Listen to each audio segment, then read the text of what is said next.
श्री शिवाय नमस्तुभ्यं हर हर महादेव। नमस्कार मैत्रिणींनो, स्वागत आहे तुमचे सर्वांचे आपल्या आध्यात्मिक शिवपुराण या चॅनलवरती।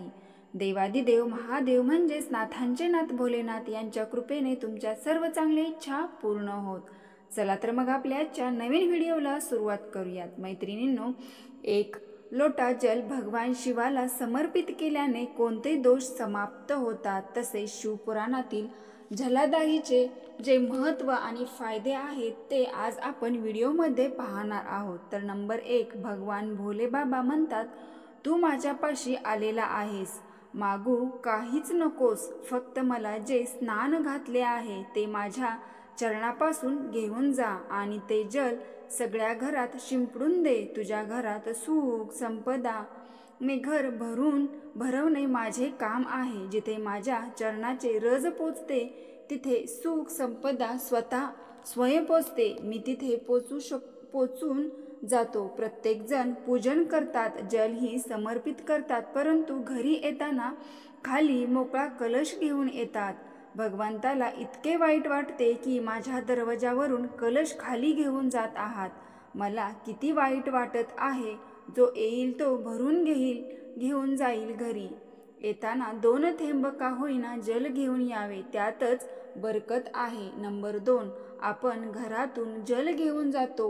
या सृष्टीवर जेवढ्या नद्या आहेत, जेवढे सरोवर आहेत, जेवढे तलाव आहेत, जेवढे कुंड आहेत, त्या साऱ्या तीर्थाचे संपूर्ण जल जेव्हा आपण घरातून जल घेऊन निघतो तेव्हा त्या साऱ्या तीर्थाचे जल आपल्या कलशामध्ये येते। तेव्हा आपण ते जल भगवान शिवावर समर्पित करून देऊन 2 थेंब चरणापर्यंत घेऊन जातो, चरणापासून घेऊन जातो। शिवपुराणात सांगण्यात येते, पद्मपुराणात सांगण्यात येते की ते जल साधारण राहत नाही, ते जल गंगाजल बनून ते आपल्या घराला पवित्र करण्यासाठी पोहोचते, ते पवित्र गंगाजल बनून जाते। नंबर 3 प्रकाराचे जल शिवाला समर्पित होते। 3 प्रकाराच्या जलाचे वेगवेगळे भाग आहेत।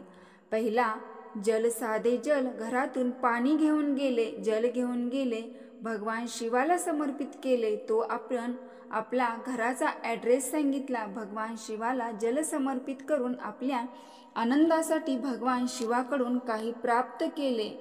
दुसरे जल, जलाच्या कलशात थोडेसे अत्तर टाकून भगवान शिवाला जेव्हा समर्पित केले जाते, घरात एखादी व्यक्ती खूप आजारी असेल, त्या व्यक्तीच्या हाताचा स्पर्श करून भगवान शिवाला ते जल समर्पित करायला प्रारंभ करावे। फक्त 5 किंवा 7 दिवस हे जल समर्पित करावेत। 7 दिवसानंतर त्या व्यक्तीचे आजार बघावे, किती आराम लागला आहे, तो किती बरा झाला आहे, औषध काम करायला प्रारंभ केलेला आहे का नाही हे बघावे। फक्त अत्तर टाकून जल समर्पित करावे। तिसरे जल, बेलपत्राचे जल। शिवपुराणात सांगण्यात येते की एका कलशातील जलात 1 बेलपत्र टाकून ते जल भगवान शिवाला समर्पित करावे आणि आपल्या मनातील कामना भगवान शंकराला सांगावी। केवळ बेलपत्राच्या माध्यमातून सांगावे, बोलून नाही सांगायचे। भगवान शंकर आपली कामना पूर्ण करतात। नंबर 4, आपण रोज मस्तकावर त्रिपुंड लावू शकत नसाल, भस्म लावू शकत नसाल, चंदन लावू शकत नसाल, तर शिवलिंगावर जे जल समर्पित केले जाते त्या जलाला आपल्यावरती थोडेसे शिंपडावे, तर 24 तास एनर्जी राहते, शक्ती राहते। नंबर 5, आपल्या एखाद्या चेकअपसाठी आपण हॉस्पिटलला जात असेल तर त्याआधी भगवान शिवाच्या मंदिरात जावे, 1 लोटा जल समर्पित करावे आणि त्या जलाचे आचमन करावे, 1 बेलपत्र उचलून घ्यावे। तुम्ही खाणार असाल तर ठीक, नाहीतर आपल्या पर्समध्ये किंवा पाकिटात ठेवावे किंवा मग खिशात ठेवावे आणि त्या बेलपत्राला घेऊन हॉस्पिटलमध्ये जावे आणि कुंदकेश्वर महादेवाचे नाव घेऊन गेल्यामुळे कधीच मोठा आजार निघणार नाही किंवा रिपोर्ट नॉर्मल येतील। नंबर 6, 1 लोटा जल भगवान शिवाला समर्पित केल्याने 3 दोष समाप्त होतात।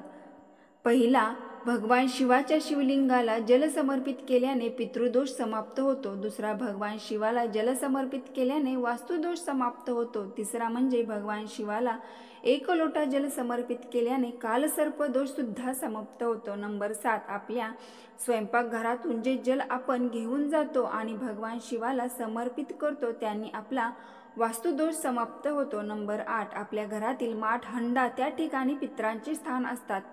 जल भरलेले असते, त्यातून जल भगवान शिवाला समर्पित केले तर पितरांची देवता आर्यमान भगवान शंकराच्या सांगण्यावर चालतात. त्यामुळे ते जल शिवाला प्राप्त झाल्यावर आर्यमान संतुष्ट होऊन पितरांना फल प्राप्त करतात. नंबर 9, भगवान शंकराला 1 लोटा जल समर्पित करताना असताना आपला कालसर्पदोष समाप्त होतो. आपल्याला कालसर्पदोष कसा होतो तर भगवान शिवाला वाहिलेले जल किंवा स्नान घातलेले जल तुळशीला वाहिल्याने, तुळशीला अर्पण केल्याने आपल्या पत्रिकेत कालसर्पदोष होतो. नंबर 10, भगवान शिवाचा शिवलिंगावर पहिले बेलपत्र आणि नंतर जल समर्पित केल्याने रोगमुक्तीसाठी हे जल समर्पित करतात. नंबर 11, चांगल्या कार्यासाठी, आपल्या मनाच्या प्रसन्नतेसाठी, आनंदासाठी आपण भगवान शिवाची आराधना करत असतो तर आपण पहिले जल समर्पित करून नंतर बेलपत्र समर्पित करावे. त्याचा लाभ आनंदमय होतो आणि शक्तिमान होतो.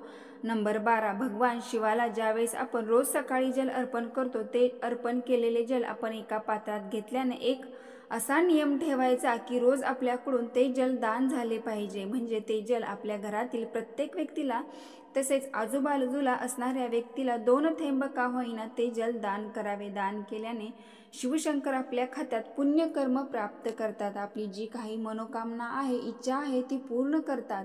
मैत्रिणींनो, हा व्हिडिओ आवडला असेल तर आपल्या चॅनलला लाईक करा, शेअर करा आणि आत्ता लगेच सबस्क्राईबही करा. हर हर महादेव. धन्यवाद.